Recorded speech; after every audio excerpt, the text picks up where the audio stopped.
Hey there, welcome to Supersize Your Business, No Nonsense November, tip and tool of the day, number 24. Today we're talking about one of the lessons learned that I did learn the hard way. I always learned these lessons the hard way, unfortunately. But once I learned them, once they actually sunk into my soul and I adopted them, they made my life so much simpler, both personally and professionally. Now, today's topic applies to both and all aspects of us, right? It's the topic of understanding personal boundaries and setting personal boundaries. Now, this applies to our businesses, and I always found it easier to set business boundaries and expectations than personal ones. Why? Because like so many others that want to help and make the world a better place, I want to give. And sometimes I give all the way up to the limit of my capacity. And then I'm like, okay, overextended, stressed out, burnt out. Yikes. What's going to happen now? And then we have to take a step back and readjust. But if we set personal boundaries and what we will, and to me, there's our personal boundaries and then there's our limits.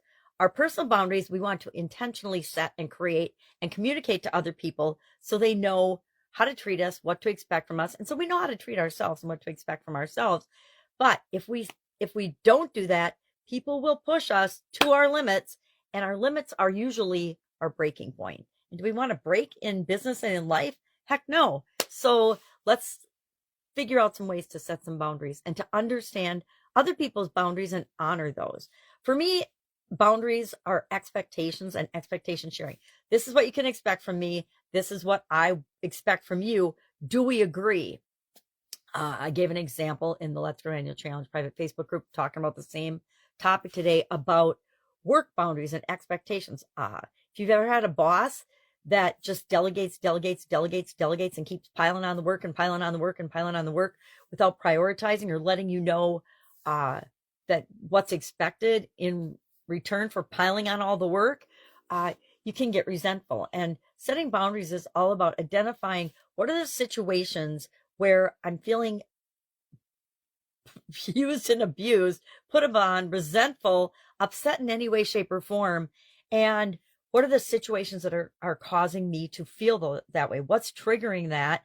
And then how can I set a boundary that isn't at my limit to honor both myself and my self-worth and what I contribute to the organization, and to still get the work done, get what we need to get done, but in a way that kind of respects and honors everybody's capability and actually builds on the things that we're strong and great at and minimizes the things that number one, we don't like to do, or we just plain stink at. Because guess what? There's a lot of things we all just plain stink at. So there's a tool called the Boundary Setting Workbook. You can get it at Walmart for like 10, 11 bucks. And it walks you through how to set boundaries. So if you've never set boundaries, or if you're struggling with that, if you find yourself resentful and working at your limit all the time, pick up a copy of that and use it to learn how to creatively and correctly for you set boundaries. You know, boundaries can be flexible. To me, our boundaries here, and it's flexible. Our limit is the line in the sand that we don't want to go over, right? Unless it's our comfort zone, then we want to blow that out of the water. So we just find areas where we're resentful, analyze the situation, and then say, well, what boundary is missing or not clearly communicated? Because a lot of times it's we know what our boundary is, we just haven't communicated it to other people. And if we can't and haven't communicated it, we can't be upset with the other people that are pushing on our boundary, because we're all trying to get more done all the time. And if we can get other people to help us do that, we love that, right? But it also has to work for both parties, or it causes long-term resentment, destroys relationships, in the whole 9 yards. Taylor's stories and guide to the Let's Grow Annual Challenge private Facebook group, if you want to check that out, how she used the workbook, and she used it with her career to make sure that she was giving her best, but also honoring who she is as a human being, and being clear about what she is capable of and what she can handle with respect to her job and taking on more work. She learned that boundaries are a mirror of our self-worth. If you're one of those people, and I used to be, that doesn't want to set boundaries and is nervous about setting boundaries because people are going to push back, and guess what? Other human beings are going to push back. If you say no to your boss, I can't take on any more work, they're going to push back.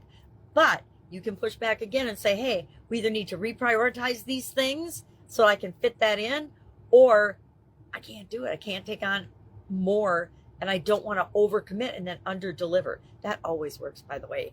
If you always communicate that your intention is to meet expectations, but you don't want to overcommit, because one of the worst things that happen to businesses is they overcommit, or they commit to things that they aren't even technologically capable of doing, and then they disappoint customers. Talk about a recipe for failure. All right. Love to know how you set boundaries. Do you set boundaries and expectations for your business? Have you set boundaries and expectations for your personal life? Share one lesson learned in the comments below so we can learn from one another.